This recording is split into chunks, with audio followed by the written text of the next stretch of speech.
Now the question is, how do women select their mates? Well, they look at the male dominance hierarchy. But the thing that's so interesting about people is that the number of dominance hierarchies that human beings could produce started to multiply, right? Because there's all sorts of ways that you can be successful. Think about how many ways you can be successful in a modern culture. And you can be successful in dimensions that aren't really even associated with each other. So you can be successful socially, that's what an extrovert would do. You could be successful in terms of intimate relationships, that's what an agreeable person would do. A disagreeable person would be more successful with regards to competition.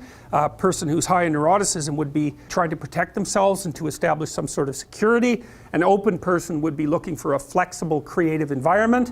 And so there's this multiplicity of ways that you can establish a dominance hierarchy and be successful in it. So then you think, well, what's happened among human beings is the multiplication of the set of possible dominance hierarchies. So it's become very broad. And then you could say, well, what's driving selection now is the ability to be successful across multiple sets of dominance hierarchies. And I would say that women aren't after resources. That's wrong. They're after the factors that predict resources. So what we did was we showed women a bunch of pictures, say several pictures of the same guy. And each guy was in 4 conditions. The photo of each guy was in 4 conditions. Same photo, right? So one guy was poor and useless.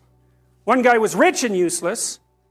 One guy was rich and useful. And one guy was poor and useful.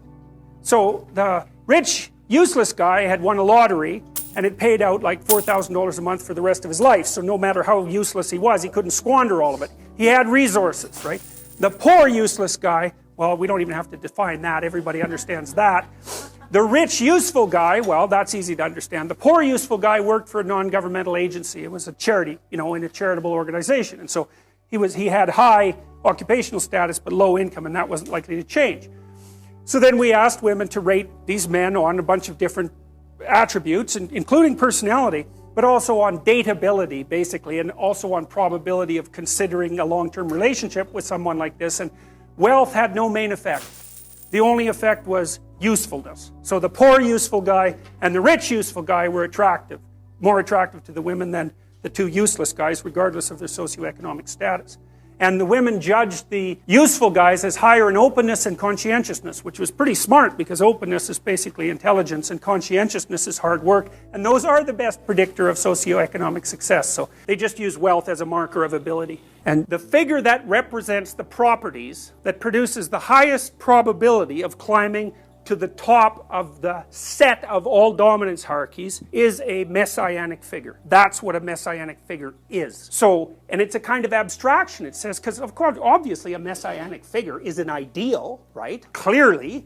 And so then you might think, well, an ideal in relationship to what? Well, he generally is the perfect person. Well, how would we come up with the concept of what constitutes perfect? Think about it as a biological category. Well, there's hardly anything more perfect than the ability to climb to the top of whatever dominance hierarchy you happen to be put in.